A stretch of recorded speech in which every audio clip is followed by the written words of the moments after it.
may remember that we were talking when we ran out of time last week, that for a very long time, there was the assumption that the church in its early stages was attracted to and gathered basically very low-class people as a sort of something for them to do. Now, we have to remember one thing about the society of that day when we think about that sort of question, and that is that a great many people of the upper classes owned and used people of the lower classes, so that the society was mixed. So something that if a man got up who was a very high class person and said, "I'm going to church today, that new Christian stuff, gather all the slaves and send them with me, whether they want to go or not." Now, more recently, that view that Christianity was attracted to and followed by basically lower class people has been greatly changed in recent times. And we have to remember this. There were certainly a lot of lower class people in the church, because the upper class people went to church and the other members of their household had to go whether they wanted to or not. So there were lower class people there and upper class people in the early church.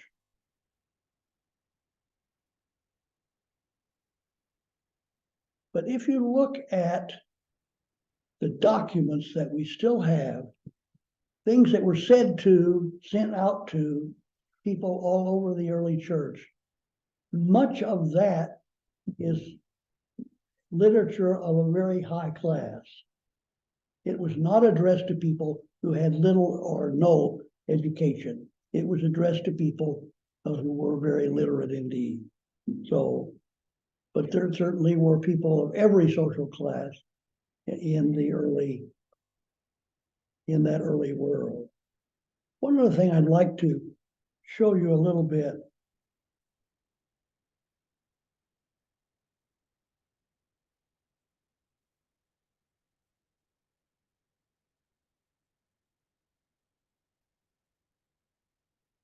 For example, take a look at this one.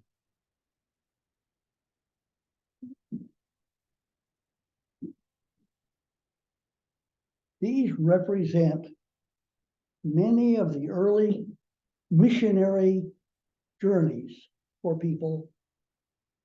These are Paul's things. You think about somebody who's pretty busy. Paul was pretty busy.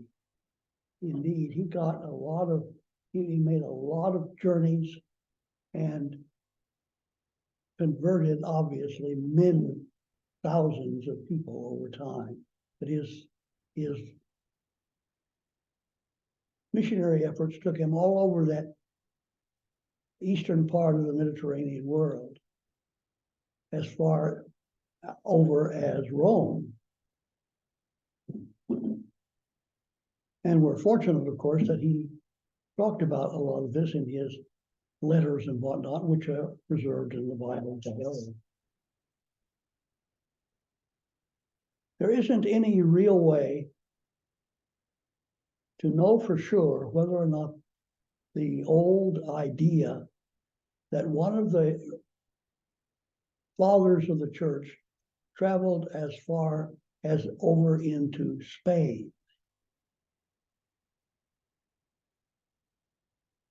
It's not recorded in the Bible anywhere, of course, and we don't have any real documents for it. It is very likely that that idea came about as Christianity began to mature and spread everywhere, that every large church wanted to make sure that everybody realized that they were so important that the leaders of the early church would surely have been there and gotten them going and sanctified their work. We just don't know. But virtually every large, important church in the early days wanted to prove that one of the disciples had founded it.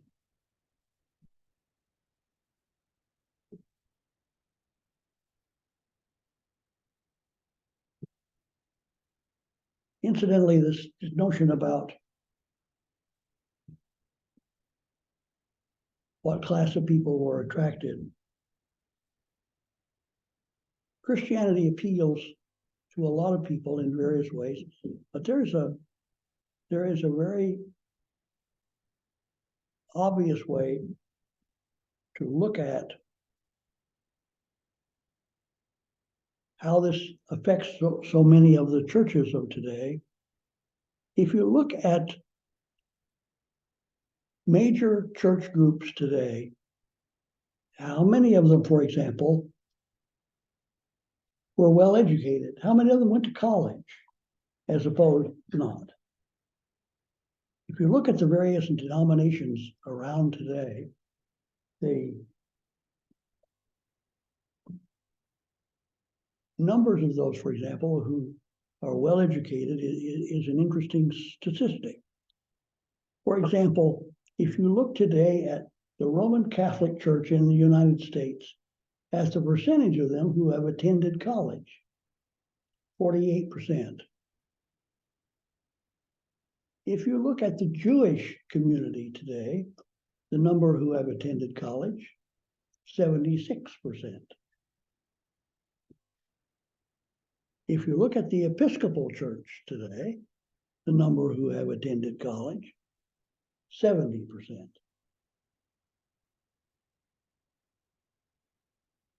Presbyterians are right at 61%. Methodists, about 46%. Lutherans, 45%. Then you go on down to other kinds of things. For example, the Assemblies of God,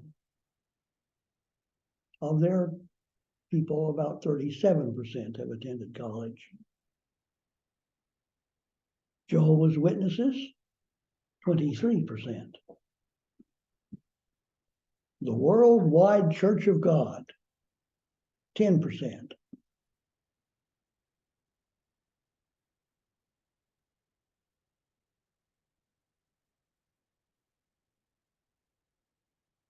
People who don't claim, incidentally, that any scale of religion, people who just aren't interested in religion and never go, that represents about 53% who have attended college. Now, moving on a bit here.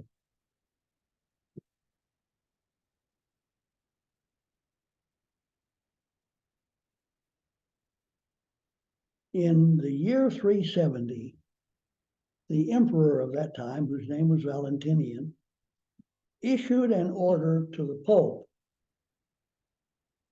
in which he said, you are required to keep any missionaries from calling on households and talking to the women. Leave the women out of this. Christianity, actually, in the early days, was very attractive to women because in the Christian subculture, women had a higher status than women in the Greco-Roman world as a whole, by far. In the Greco-Roman world, men greatly outnumbered women. There's been a good deal of work done on that in recent years. And one expert on that subject, a man named Russell, estimated that there were 131 men per 100 females in the city of Rome, and 140 males per 100 females in Italy, Asia Minor, and North Africa. This cannot have been the work of natural factors. Obviously, there was a tampering here. Get rid of those girl babies. Yes. And in fact, one of the major ways was, in fact, if you had a girl baby and you already had a girl in your family, you simply wrapped the little girl baby up, took it someplace quietly, and left it outside. On a mountain or something, Just somewhere. leave it somewhere. So it would die. To die. Even in large families, they usually only raised one daughter.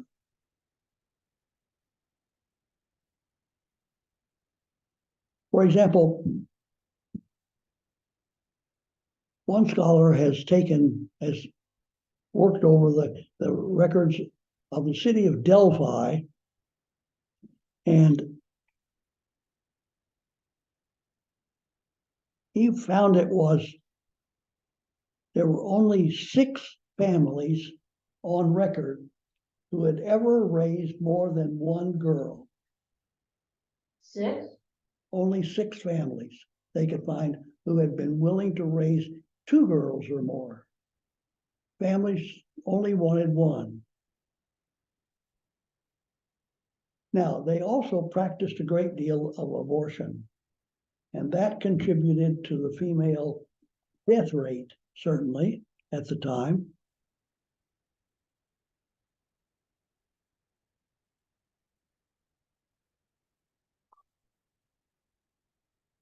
Into that kind of society, the Christian church goes completely the other way and began to preach about the sanctity of life.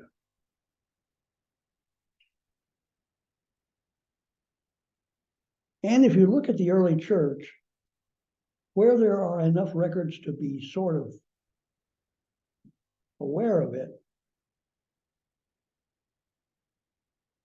if you look at a family, it is very often the woman of the family, the wife of the family, who is the first convert to Christianity. She's the one then who gets the others.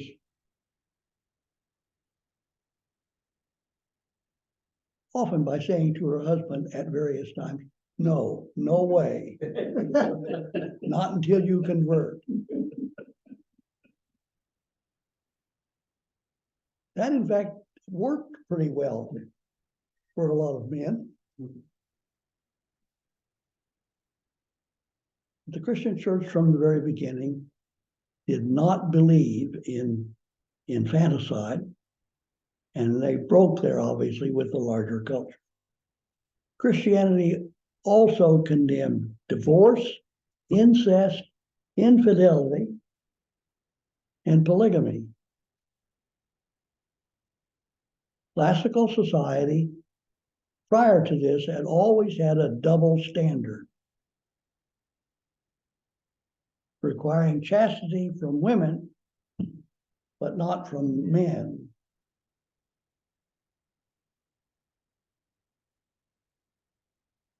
One of the reasons, incidentally, other than pure religion, that entered into this notion about not having a double standard there, they wanted to be sure about property values. So they want to make sure that the property goes down through the family in the right order and not messed up by the fact that the woman has a child who has nothing to do with the actual family. The Christian church also greatly respected widowhood. In classical society, widows were pressured to marry again. This caused many of them to lose whatever property they had because it went to the husband once she married him. Christian society allowed widowhood and allowed property to remain with women. Another thing that was so common in classical society in general that the Christian church is going to change is the practice of very early marriage for girls. In classical society, girls often got married when they were 7 or 8 years old. Christian culture did not allow that, and that's going to change the whole of society. Christian women were on average older then than pagan women were when they got married. Now, there's also this. The overwhelming majority of early Christians lived in urban areas. The church appealed to people in urban areas. Rural dwellers were much more conservative. They were much more likely to stay with the old gods. And you can see something, for example, in this. The word pagan comes from the Latin word paganus, which simply means a country dweller. Pagans are country dwellers.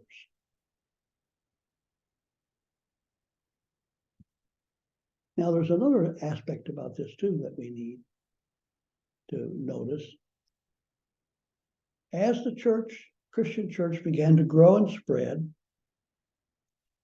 it is going to make an effort, partly because it works so well for them in attracting people, to adapt earlier pagan practices into the church where they could.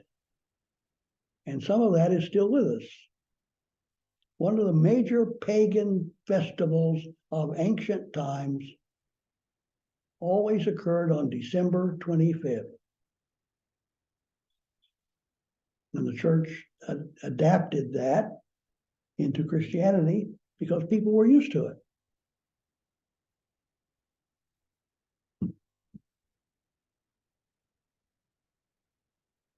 And many Christian festivals were put, for example, a major pagan festival was always on December 25th. So they put Christmas there, and that pulled people away. And they adopted some other things. For example, one of the practices of that early holiday on December 25th was decorating trees in the house. So that's where Christmas trees came from. And that's kind of in the northern hemisphere, the northern part of Europe, right? I'm sorry? That was kind of the northern part of Europe by the time it spread there, is that right? Well, yeah, but even in pretty much Rome, that everywhere, area. yeah. Wow. It spread from Norway and Sweden into Germany and then down into Italy, Austria. Sorry, Yeah. Jim, didn't mean to interrupt you. You were at Christmas trees. Yeah.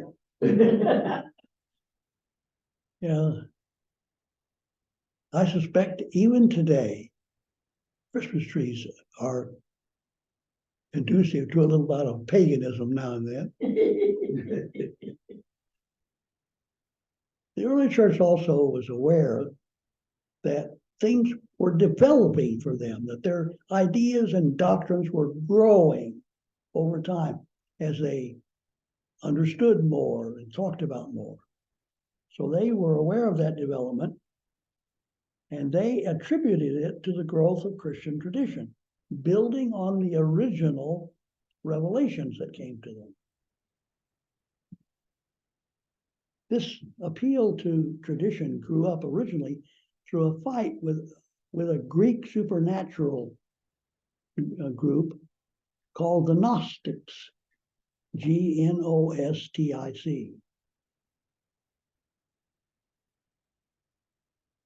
Gnosticism was an idea about supernatural intellectual mysticism. And the church, to fight that, they pointed to Christian tradition, the fact that things were growing and that you could see them grow and how they were developing. This came to be called, once they had sent all the young men to seminaries, they called this the doctrine of apostolic succession. Things grow over time. Now, there are some of these theories that we might think about a little bit. One of the things, obviously, that the early church thought about a great deal and talked about a great deal was, how does Jesus fit into all this stuff? You know, where did he come from? What, you know, how does he count? And they developed a bunch of early theories about it as they debated it. One of them was called adoptionism. Jesus was an ordinary person, and for some reason that is known only to God, God chose him to do all that stuff. Another line of thought along those things is called modalism, that Jesus was a manifestation of God and was indistinguishable from God.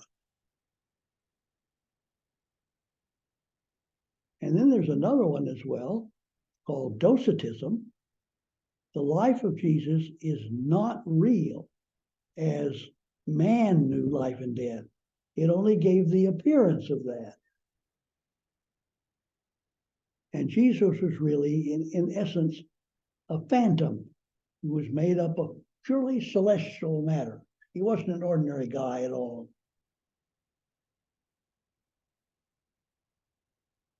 This is going to be debated and talked about in the early church a great deal. And one of the things that came out of it is the Logos theory. This is an old Greek idea that was first applied to Jesus by the writer of the fourth gospel. He adopted it. It was common in many ways around, and he adopted it.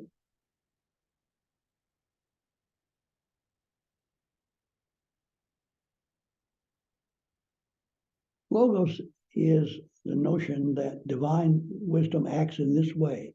It's a principle of mind acting. It's not separate from God. It's a part of God.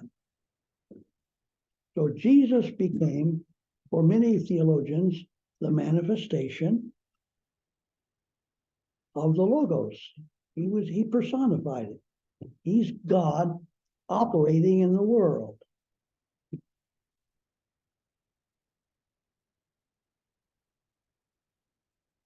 So that the Jesus who wandered around in the Holy Land in those days had always existed and been a God, and will be a God the rest of the time too. So wasn't actually a person. It was a word, right? Logos means word. Word. Yeah. God's word. Yeah. Now, this notion is not going to be accepted by everybody everywhere. One opponent was a man, theologian named Arius. He could not accept the idea of the divinity of the Logos. He took the position that the Logos was created by God in time. And that's going to become a hot issue. There are going to be a bunch of Arians in the church. And after they had debated this for some time, finally Arius was condemned. But his doctrine did appeal to people in some areas, particularly in the East. And the Eastern Orthodox Church is closer in that sense to logism than the Western. It did become a hot issue, and finally the Emperor Constantine called the Council of Nicaea in 325. The council decided against Arius, And that's going to be created, mixed into, and create the Nicene Creed. Apparently they actually had fistfights Yeah. over it at Sure. the council. It's a little difficult to find people today who are so interested in theological talk that they'll bash your face in if you disagree. Eventually, they had to call a general council of the church, which met at Constantinople in the year 381 to settle all this controversy. And they created finally the Nicene Creed, which we still use, obviously. But it does obviously involve the progression of the Spirit, the development of the Spirit over time. Anyway, they had a lot of debate going on, for example, like the nature of Christ. How could Jesus, as God, be wandering around as a man?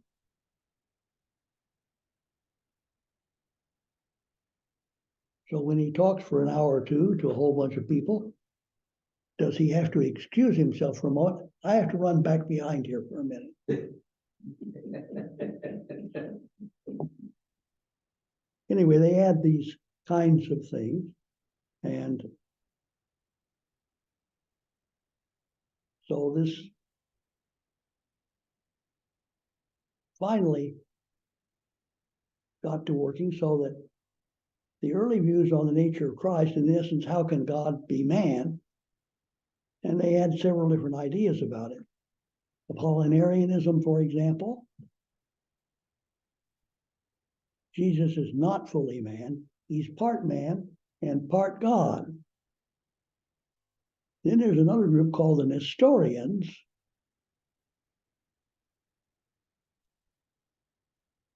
in which they insisted that Jesus had two different persons in one body.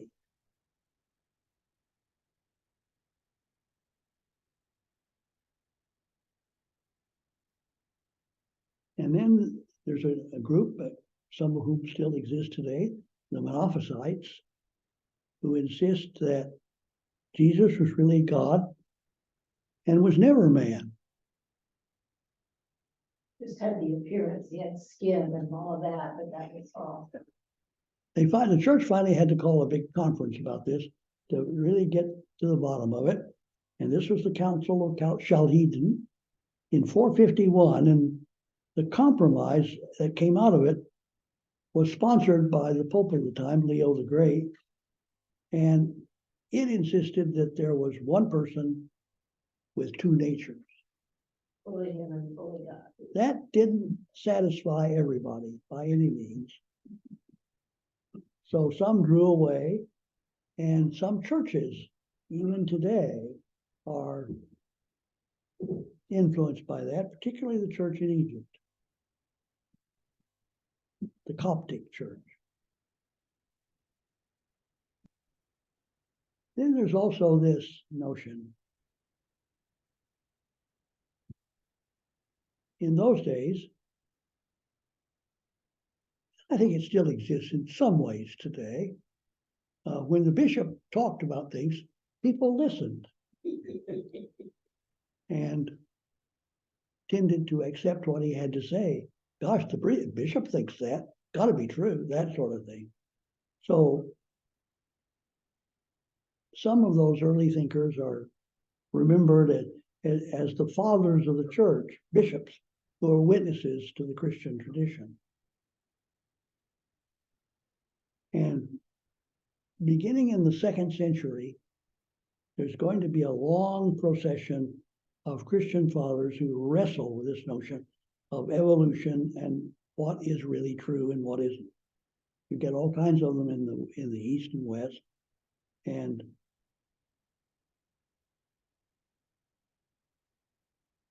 at any rate, out of all of that come the notions of the things that we tend to believe today.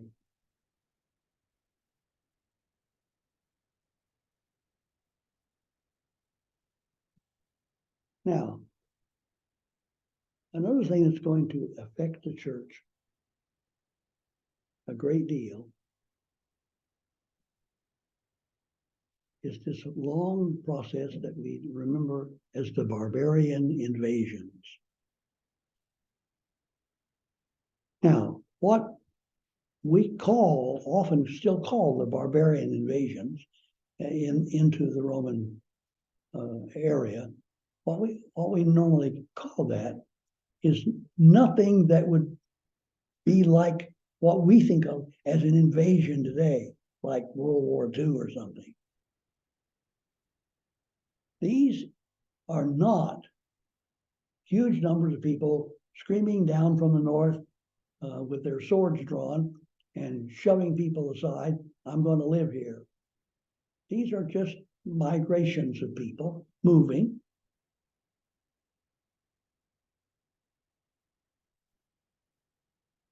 Moving down into the western part of the empire, in the Low Countries, France, what today would be France, parts of Germany, Austria, places like that.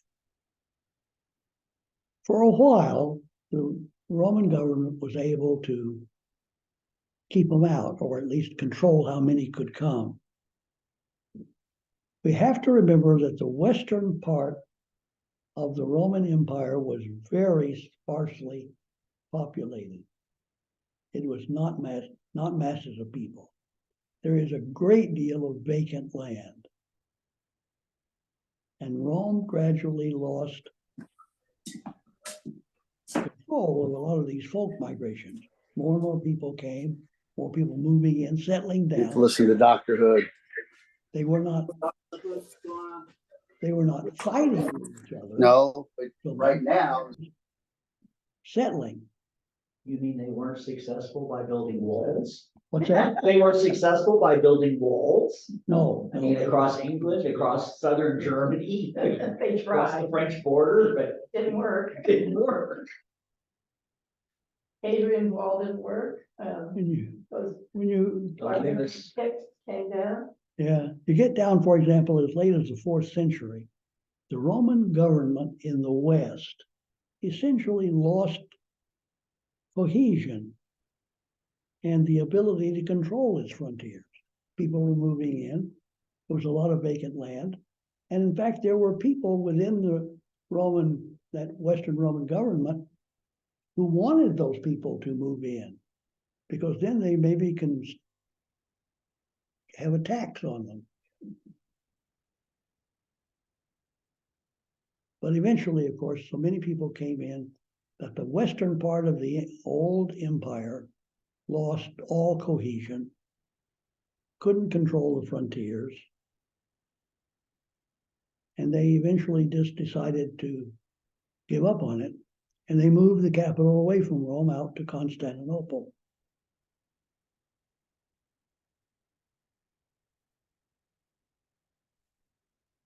So that by the 4th century, emperors had virtually abandoned the West, and these barbarians from further north were moving down and taking over. Do you have a map, Jim, that would show that? I don't think I have any map handy. No, Okay. afraid not. They're moving into what would today be the Low Countries, France, for example, Belgium, and eventually then into Germany.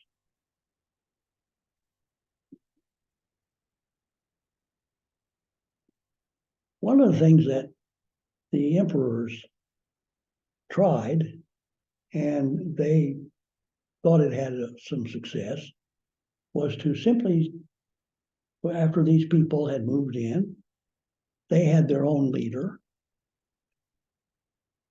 and the emperor of Rome would give them a title. But I'm going to make you my official here.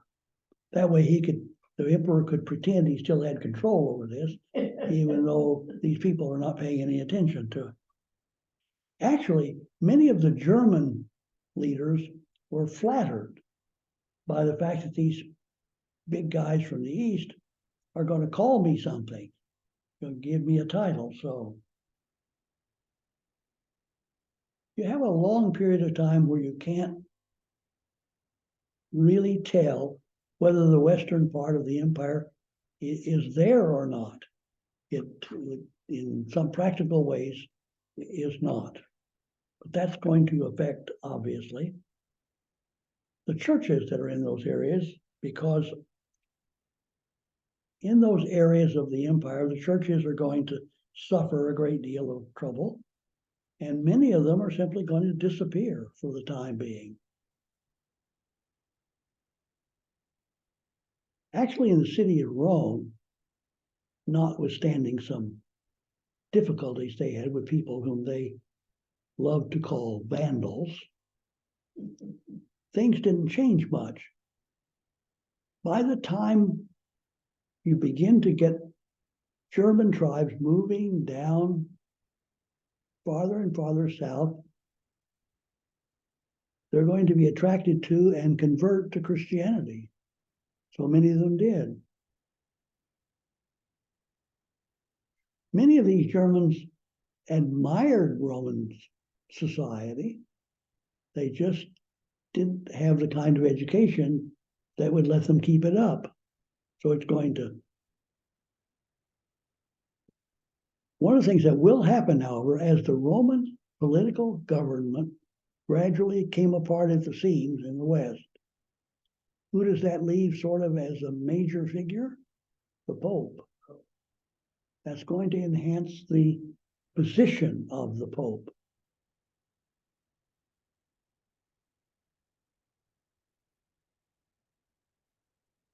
So beginning in the 5th, 6th, 7th, 8th centuries, with all this migration and change, the bishops of Rome are going to be the major political and religious leaders in the West. The Germans coming in can't replace them particularly. They don't have any idea what to do about all that stuff.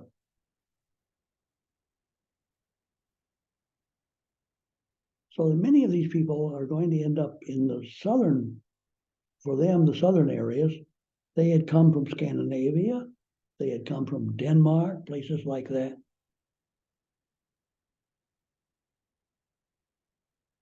But many of these people, as they came down, simply pushed the people who were already living there away. They pushed them out, took their land. So this is going to create a problem for the church. How is it going to deal with all these people? And particularly, you can't control them by simply letting everybody get your sword out and let's go get them. They don't have enough swords to do that with.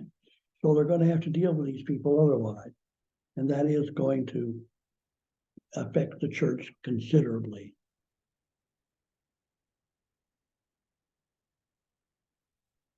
Obviously, we know from all of our experience in studying church history that Christianity is going to gradually win over all these migrants. That might seem surprising in some ways, except there are several factors in favor of doing that. First, many of these migrants admired Roman culture. And this is, good Lord, those guys can read. So that they wanted to adopt and adapt as much of it as they could. Another factor is that the religion that these people brought with them were generally so feeble, they didn't do much, didn't have much chance of overdoing Christianity, which was so much better organized and had better theological bases than anything they had with them. And there is also this. Christianity had already gone through a process of accommodating itself to the society that they represented. So when these new people come in, the Church in some ways knows how to deal with it. Yeah, we'll do the same thing. And it is clear when you look at all the local areas and all the situations that go on, that the church had a really powerful missionary vitality in itself in those days. And when these people came, in many ways, what the local church leaders were saying is, more constituents. I need to make some more bowls to take up offerings on Sunday. You're right, I thought you were gonna say bowls of water to pour on them, but no, you're talking Now, To collect money.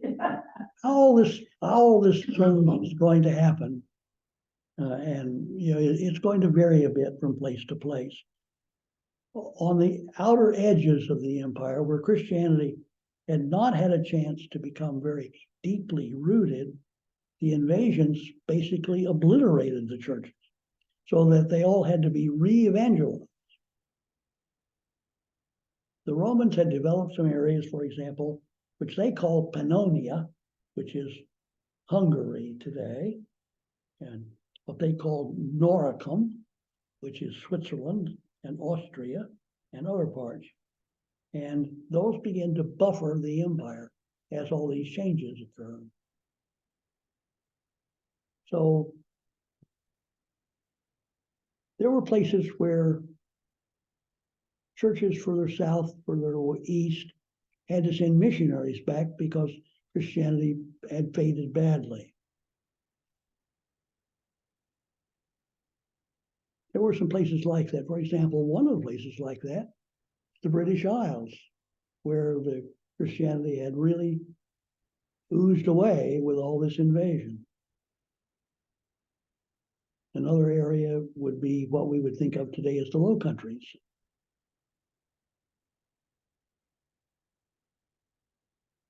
But when you get further south and further east, the church suffered less severely. In most of what we think of as Gaul, these invasions are going to disorganize the churches for a while, but they're certainly not going to obliterate them. They'll be there, and they will eventually have those people converted over.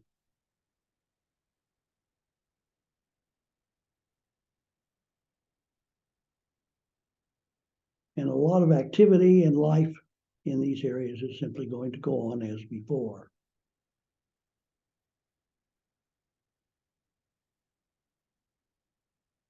In all of this change, local bishops are going to be major centers of negotiation, change, and compromise.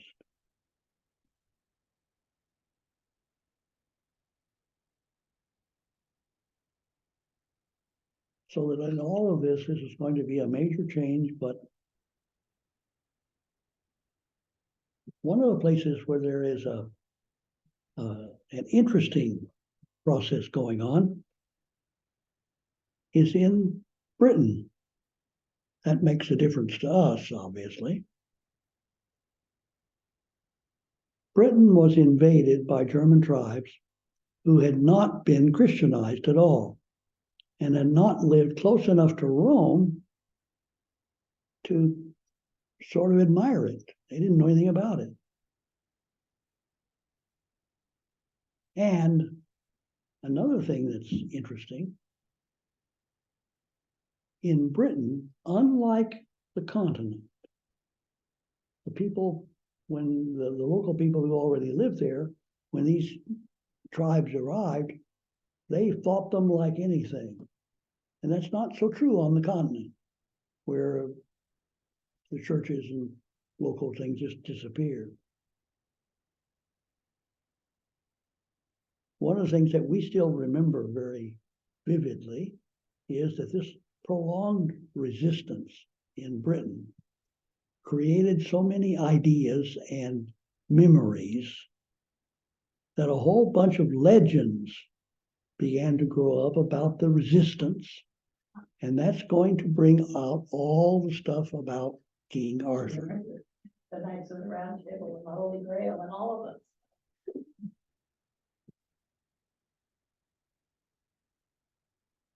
At any rate, the Christianity is going to finally reestablish itself in the British Isles. And missionaries will come even from the continent far back and work on it. And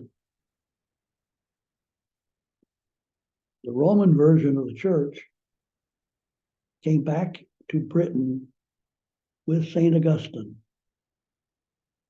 and spread northward.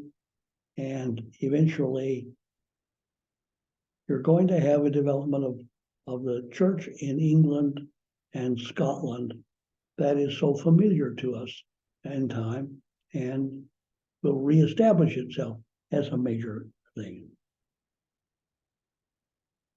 The church had to take up new ideas. For example, one of the things that every church in those invaded areas had to do, if it was going to survive, was to convince the people who were invading them that we have our standards here and you guys need to obey them. We have our ideas. And they go all the way back to God. So if you want to be anything, you've got to take them up with us. And that happened. And it's going to go on. And I suppose if we think of what the major change is and all of that, that the church is going to become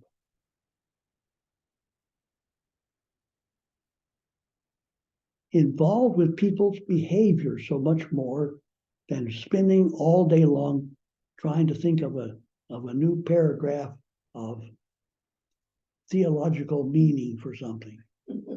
The church is going to involve itself with people's everyday life on the behavioral level, and so that many of the really ethereal ideas that had flourished before are going to fade away because they just didn't fit in this new society.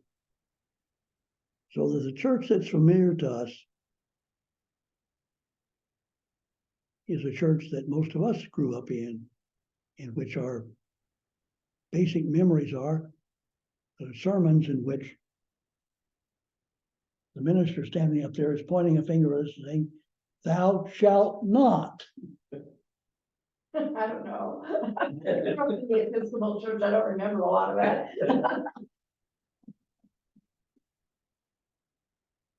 Jim, can I interrupt you for just a second because I was thinking about England.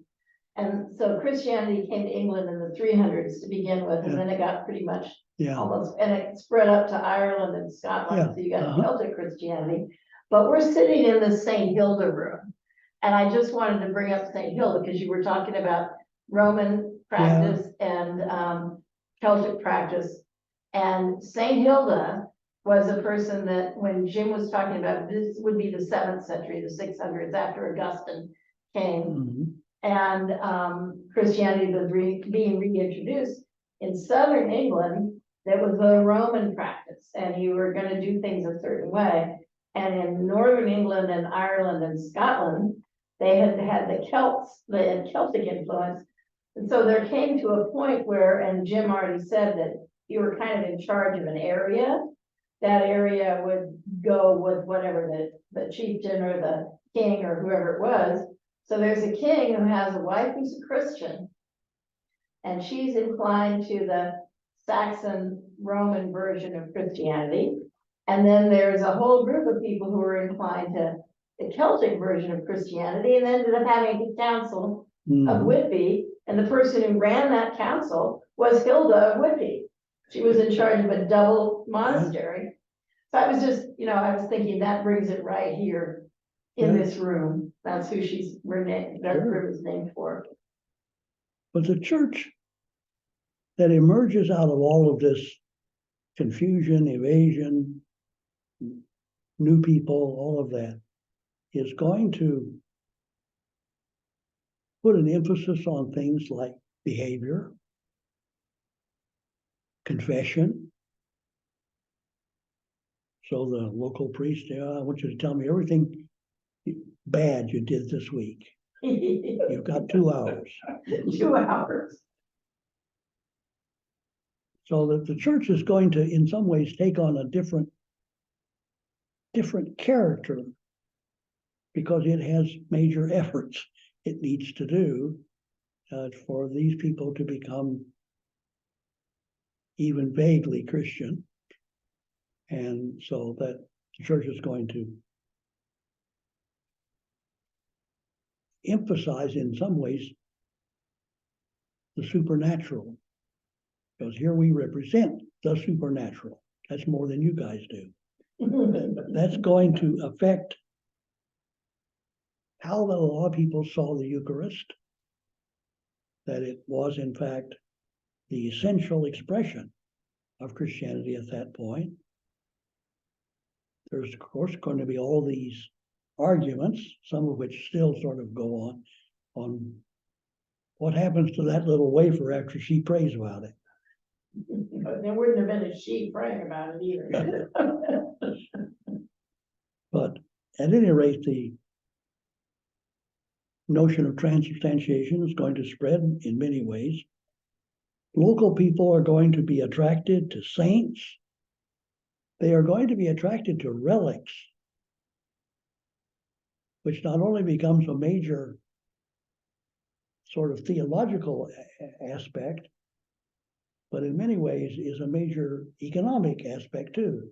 I have a relic here. If you want this to put up in front of your church, $800,000 will get it. You know, Jesus touched it, therefore. And if you look at the literature, as these people become more and more literate as they settle down in Western Europe,